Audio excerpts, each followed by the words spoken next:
আসসালামু আলাইকুম।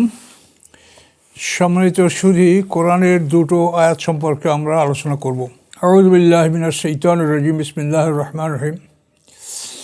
আল্লাহ রাব্বুল আলামিন ঘোষণা করেন, আফালা ইয়াতাদাব্বারুনাল কুরআনা ওয়ালাউ কানা মিন ইনদি গায়রিল্লাহি লাওয়াজাদু ফীহি ইখতিলাফান কাসীরা। সূরা নিসার ৮২ নম্বর আয়াত। আল্লাহ বলেন, তারা কি কোরআন নিয়ে চিন্তা গবেষণা করে না? ওয়ালাউ কানা মিন ইনদি গায়রিল্লাহ, যদি কোরআন আল্লাহ ছাড়া অন্য কারো নিকট হতে আসতো, লাওয়াজাদু ফীহি ইখতিলাফান কাসীরা, অবশ্যই তারা তার মধ্যে অনেক মতভেদ দেখতে পেত। সূরা নিসা ৮২ নম্বর আয়াত। তাহলে আল্লাহ আমাদেরকে জানিয়ে দিয়েছেন যে কোরআন এমনই এক বাণী যার মধ্যে কোনো মতভেদ নাই, কোনো সংঘর্ষ নাই, কোনো কন্ট্রাস্ট নাই। তো আল্লাহ তাআলা অন্য আয়াতে একথা বলেন, আফালা ইয়াতাদাব্বারুনাল কুরআনা আম আলা কুলুবিন আকফালুহা। তারা কি আল্লাহর কোরআন নিয়ে চিন্তা গবেষণা করে না, না তাদের অন্তর তালাবদ্ধ? তো আল্লাহর কোরআন নিয়ে চিন্তাভাবনা আমাদেরকে করতে আল্লাহ তাআলা বলেছেন। তো এই চিন্তাভাবনা আমরা যদি অব্যাহত রাখি, তো আমাদের মধ্যে যে খুঁটিনাটি যে আমাদের জ্ঞানের অভাবের কারণে যে সন্দেহ সৃষ্টি হয়, এটা ইনশাআল্লাহ দূরীভূত হবে। দুটি পরস্পর বিরোধী মনে হয় যে আয়াত দুটি, সেটি আমি আপনাদের সামনে পেশ করছি। একটা হলো সূরা সাজদার ৫ নম্বর আয়াত, ৩২ নম্বর সূরা ৫ নম্বর আয়াত। ইউদাব্বিরুল আমরা মিনাস সামাই ইলাল আরদ সুম্মা ইয়ারজু ইলাইহি ফি ইয়াওমিন কানা মিকদারু আলফা সানাতিন মিম্মা তাউদ্দুন। আল্লাহ রাব্বুল আলামিন আকাশ হতে পৃথিবী পর্যন্ত সমস্ত কার্যক্রম, সমস্ত কাজের ব্যবস্থাপনা তিনি গ্রহণ করেন। অতঃপর তার নিকটে উহা উত্থাপিত হয় এমন একটা দিনে, যেই দিনের পরিমাণ হচ্ছে 1000 বছর। যেরকম আল্লাহ বলেন, যেভাবে তোমরা গণনা করো সেই হিসেবে 1000 বছরের সমান একটা দিনে আল্লাহর কাছে এগুলি উত্থাপিত হয়। এক আয়াত। অন্য একটা আয়াত হলো সূরা মাআরিজের 4 নম্বর আয়াত। সেখানে আল্লাহ বলেন, তা'রুজুল মালাইকাতু রূহু ইলাইহি ফি ইয়াওমিন কানা মিকদারু 50 আলফ সানা।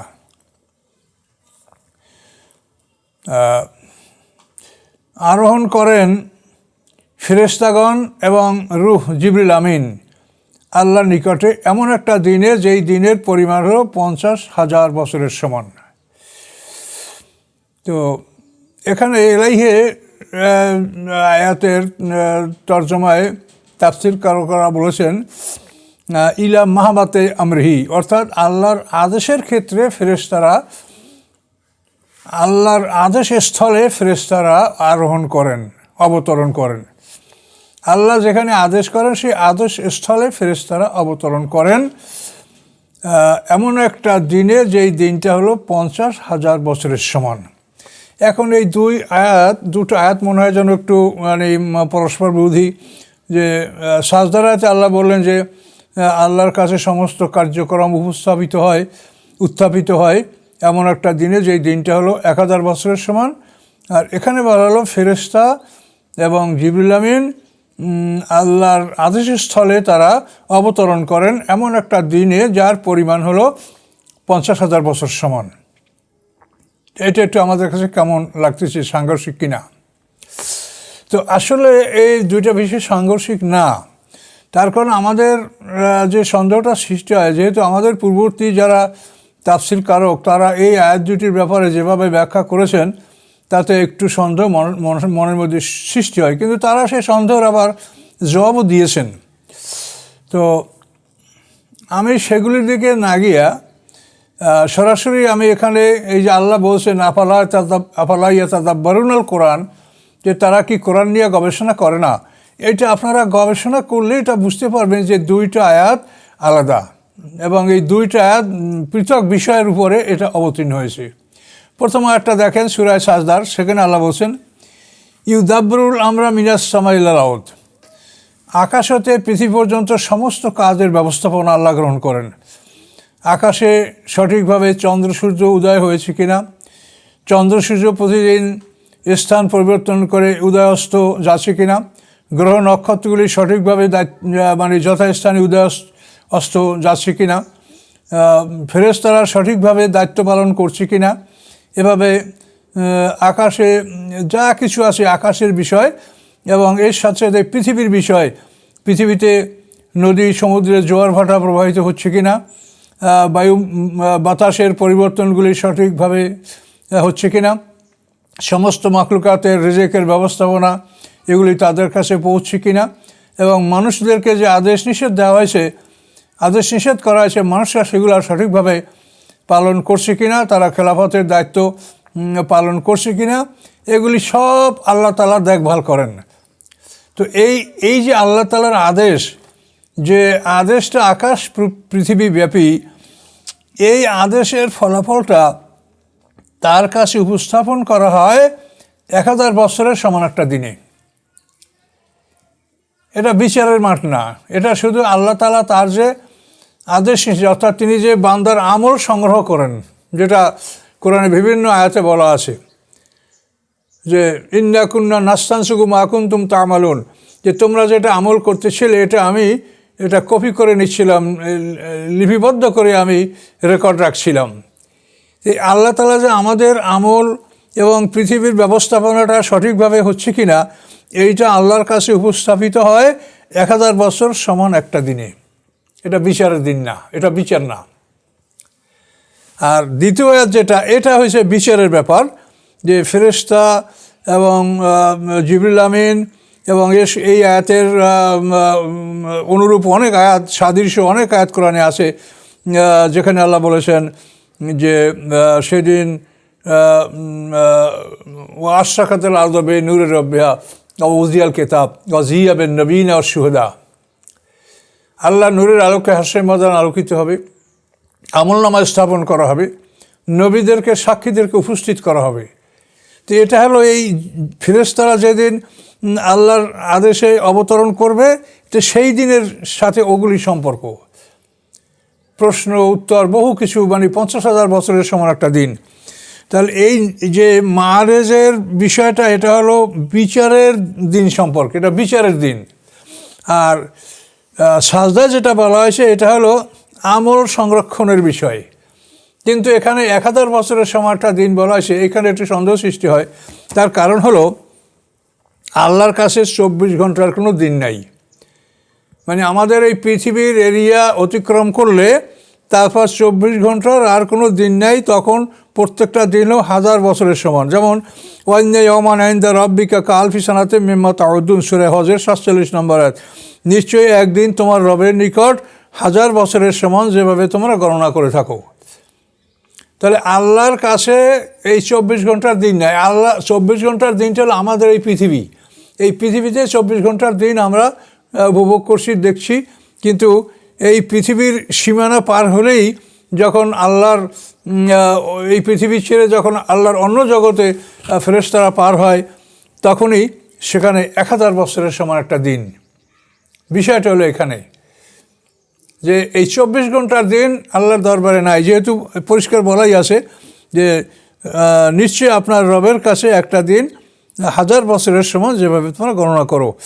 তাহলে ফেরেশতারা যে আমল জমা দেয়, এই দিনটা 1000 বছরের সমান, যেহেতু তারা আল্লাহর কাছে আমল জমা দেয়। এবং আল্লাহর কাছে আমল হচ্ছে, আল্লাহর কাছে দিন হচ্ছে 1000 বছরের সমান একদিন। সেখানে 24 ঘন্টার দিন নাই। এই সেখানে 24 ঘন্টার দিন নাই, এহেতু আল্লাহ এই কথা বলেছেন যে তার কাছে এই আমল বা আমার যে আদেশ, মানে আকাশ পৃথিবীতে যে আমি আদেশ জারি করেছি, এইটার কী ফলাফল হয়, মানুষ কী করলো, এটা পৃথিবীর হিসাবে 24 ঘন্টার দিনে এটা 2 বার ফেরেশতারা আল্লাহর কাছে আরোহণ করে। কিন্তু আল্লাহর হিসাবে যখন তারা আল্লাহর কাছে যায়, তখন সেখানে দিনটা হলো 1000 বছরের সমান। বিষয়টা হলো এইখানে যে আল্লাহর কাছে 24 ঘন্টার দিন নাই, সেখানে দিন হলো 1000 বছরের সমান। কাজেই পৃথিবীতে আল্লাহ তাআলা যে আদেশ জারি করেন, তা আকাশে যে আদেশ জারি করেন, এই আদেশ জারি এগুলি কী ফলাফল হয়, কী মানুষ করলো কী করলো না, এই আমলগুলি যে ওয়াইন্না আলাইকুম লাহাফিজিনা কিরামান কাতিবিনা ইয়ালামুনা মা তাফআলুন, যে আমাদের উপরে যে সংরক্ষণকারী ফেরেশতা এবং রক্ষক ফেরেশতা, ইন কুল্লু নাফসিন লাম্মা আলাইহা হাফিজ, এই সব কিছু এইটা কীভাবে পালিত হচ্ছে আল্লাহর আদেশ, এই আদেশ পালিত কিভাবে হচ্ছে, এইটা ফেরেশতারা আল্লাহর কাছে নিয়ে যখন উপস্থিত হয় তখন সেইখানে দিনটা হলো 1000 বছরের সমান। যেহেতু আল্লাহর কাছে 24 ঘন্টার কোনো দিন নাই, 24 ঘন্টার দিন হলো আমাদের এই পৃথিবীতে, যেহেতু আমরা এখানে খুব সংক্ষিপ্ত সময় আমরা থাকব, এই জন্য আমাদের 24 ঘন্টার দিন করা হয়েছে। আর পরকালে আমরা হাজার হাজার কোটি বছর বেঁচে থাকব, সেই জন্য পরকালের দিন 1000 বছরের সমান। শুধুমাত্র বিচারের দিনটা 50,000 বছরের সমান। ওই দিনটা পার হয়ে যাওয়ার পরে যখন আমরা আপন আপন ঠিকানায় যাব, জান্নাত এবং জাহান্নামে প্রত্যেকটা মানুষ যখন ঠিকানায় যাবে, তখন 1000 বছরের সমান একটা দিন হবে এবং কোটি কোটি বছর হায়াত হবে। তো এখানে আমি আশা করি বিষয়টা আপনাদের কাছে ক্লিয়ার হবে যে 1000 বছরের সমান বলা হয়েছে। এই সময় আল্লাহ তাআলা যে আমল নামা সংরক্ষণ করে, এই আমল নামা সংরক্ষণ করার দিনটা হলো 1000 বছরের সমান, আর 50,000 বছরের সমান দিনটা হলো বিচারের দিন।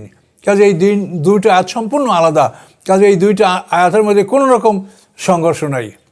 কাজে এইভাবে কোরআনে যেটা আল্লাহ বলছেন যে আমার কোরআনের ব্যাপারে তোমরা চিন্তা ভাবনা করো, আফালা ইয়াতাদাব্বারুনাল কোরআনা, তারা কি কোরআন নিয়ে চিন্তা গবেষণা করে না? আল্লাহ কানা মিন ইনদি গায়রিল্লাহ, যদি কোরআন আল্লাহ ছাড়া অন্য কারো নিকট হতে হতো, লাওয়াজাদু ফি ইখতিলাফান কাসীরা, তাহলে অবশ্যই তারা এর মধ্যে অনেক মতভেদ পেত। কাজী কোরআন আল্লাহর নিকট থেকে, এর মধ্যে কোনো মতভেদ নাই। তাহলে এই দুটো আয়াত দুটো বিষয়ের উপরে আল্লাহ তাআলা এই দুটো আয়াত নাযিল করেছেন। তো সাজদার আয়াতটা হলো আমল সংরক্ষণ, অর্থাৎ আল্লাহ আমল সংরক্ষণের জন্য যে সিস্টেম সেইটা আল্লাহ বলেছেন যে তিনি যে আমল গ্রহণ করেন, ফেরেশতারা তারকে আমল জমা দেয়, এটা হচ্ছে 1000 বছরের সমান একদিন। এবং দ্বিতীয় আয়াত যেখানে 50,000 সমান বলা হয়েছে, এটা নিঃসন্দেহে এটা শুধু বিচারের জন্য একটা দিন। এই দিনটিকে আল্লাহ তাআলা অত্যন্ত বড় দিন, ইয়াউমান আযীম, বড় দিন বলে আখ্যায়িত করেছেন। এই দিনটা খুব বড় দিন, এই দিনটা 50,000 বছর সমান একদিন। তো আশা করি এই দুইটা আয়াতের মধ্যে কোনো সংঘর্ষ নাই, এটা আপনারা বুঝে নেওয়ার চেষ্টা করবেন। কিন্তু প্রাচীন তাফসীরবিদরা কিন্তু এভাবে বলে নাই। প্রাচীন তাফসীরবিদরা বলেছেন যে ওই 1000 বছরের সমানও বিচারের দিন, আর 50,000 সমানের যে দিনটা ওটাও বিচারের দিন। তো ওনারা এটা বলছেন যে পরকালের বিচারের দিনটা সবচাইতে দীর্ঘ হবে 50,000 বছরের দিন। কারো কাছে এই দিনটা ছোট মনে হবে, কারো কাছে এটা মনে হবে 1000 বছরের সমান, কারো কাছে এটা একদিনের মতো মনে হবে, কারো কাছে মানে এক ওয়াক্ত নামাজের মতো মনে হবে। এইভাবে বিভিন্ন আমলের ব্যবধানে এই দিনটা কারো কাছে ছোট বড় অনুমান হবে, অনুভব তারা করবে। তো এই হিসেবে কিন্তু প্রবীণ তাফসীররা এই আয়াতের তাফসীর করেছেন। আমরাও তখন এইটাই মেনে নিয়েছি প্রথম জীবনে, কিন্তু এখন এটা গবেষণা করে দেখা যায় যে আসলে বিষয়টা তা নয়। তার কারণ আসলে হাসরের ময়দানে যারা মোমেন, তারাও এই 50,000 বছরের সমান দিনে তাদেরও হিসাব নিকাশের প্রত্যেকটা পর্বে তাদেরকে উপস্থিত রাখা হবে। তার কারণ পাশ ফেল, এখন দুই দল, একদল পাশ করবে, একদল ফেল করবে, একদল জান্নাতি, একদল জাহান্নামী। কাজে উভয় দলকেই যদি বিচারের সম্মুখীন না করা হয় বা প্রত্যেকটা পরীক্ষার সম্মুখীন করা না হয়, তাহলে বিচারটা বা পরীক্ষাটা কীভাবে হতে পারে? আর এই জন্য আমরা স্পষ্ট দেখতে পাচ্ছি যে হাসরের ময়দানে আলো বন্ধ করে দেওয়া হবে, তারপর আলো জ্বালানো হবে, মুমিনদের আলো জ্বলবে, কাফেরদের আলো জ্বলবে না। কাজে দেখা যায় যে দুই দল সে এক জায়গায় আছে। কাজেই বিচারের মাঠে মোমেন কাফের উভয় দলই থাকবে, কিন্তু মোমেনদের এই কষ্টটা অনুভব হবে না, যেহেতু মোমেনরা তাদের জন্য আল্লাহ তাআলা হাসরের ময়দানে হাউজে কাউসারের পানি পান করার ব্যবস্থা করবেন। ফলে মোমেনদের এই কষ্টটা, যদিও তারা এই 50,000 বছর সমান দিনই মাঠে অন্যদের সাথে থাকবে, এক পর্যায়ে তারা পৃথক হবে, সেটা হলো শেষ পর্যায়ে, আমতাজুল ইয়াওমা আইয়ুহাল মুজরিমুন। এটা বিচারের শেষ পর্বে যখন প্রমাণিত হয়ে যাবে যে ওরা প্রত্যেকটা পরীক্ষা ফেল করছে এবং এরা প্রত্যেকটা পরীক্ষা পাশ করছে, এটা চূড়ান্ত হয়ে যাওয়ার পর তখন তারা মোমেন কাফের পৃথক হবে। এর আগে কিন্তু তারা একসঙ্গেই সব পরীক্ষাগুলোয় উপস্থিত থাকবে। অতারা কুল্লা উম্মাতিন জাসিয়া, এই আমলনামা গ্রহণ করার জন্য সকল উম্মতই এক জায়গায় নতজানু অবস্থায় বসে থাকবে। জান্নাত জাহান্নামে মানে ঢোকার ব্যাপারে ওয়ামিনকুম মিল্লা ওয়ারিদুহা, এখানেও মোমেন কাফের সবাই জাহান্নামে ঢুকবে, তারপর মোমেনরা বের হবে, ওরা বেরোতে পারবে না। এই সর্বক্ষেত্রেই আমরা দেখতে পাচ্ছি যে বিচারের প্রত্যেকটা পর্বেই মোমেন কাফের উপস্থিত থাকবে, কিন্তু মোমেনদের কষ্টটা হবে না। অম্মেম ফাজি ইয়মাইজিন আমিনুন, আল্লাহ কোরআন শরীফে ঘোষণা করেছেন যে সেই দিনের বিভ্রাট, সেই দিনের যে ঘাবড়াহাট, এর থেকে মোমেনরা নিরাপদ থাকবে। তারা হাউজে কাউসারের পানি পান করার ফলে তাদের এই অবস্থাটা হবে যে তারা সম্মুখীন হবে প্রত্যেকটা পরীক্ষার, কিন্তু তাদের কষ্ট হবে না। আর কাফেরদের ভাবে তো আল্লাহ বলছেন যে তাদেরকে তৃষ্ণার্ত অবস্থায় হাশরের ময়দানে তোলা হবে।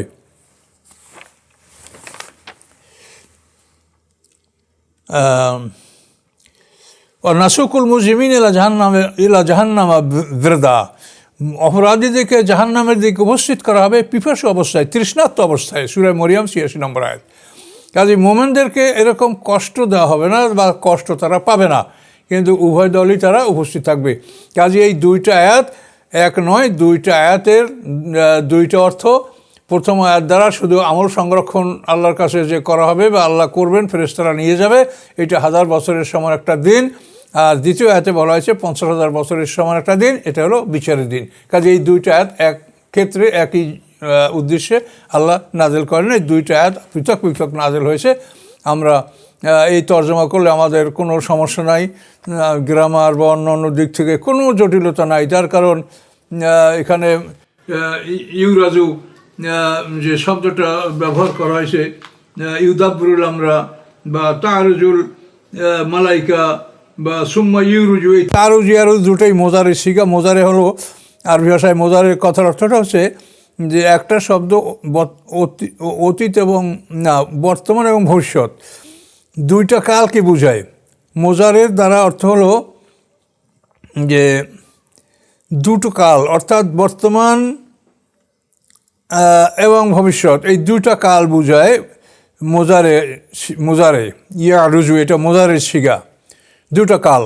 কাজে এই দুটো কালে মানে বর্তমান এবং ভবিষ্যৎ বোঝায়। কাজে আমরা তারুজু মানে উপস্থাপিত হবে, এটা ভবিষ্যৎ, আর ওইটা ইউরাজু এখানে মানে বর্তমান কালের তর্জমা আমরা করব। তাহলে কোনো গ্রামার দিক দেওয়ার সমস্যা নাই এবং অর্থের সমস্যা নাই।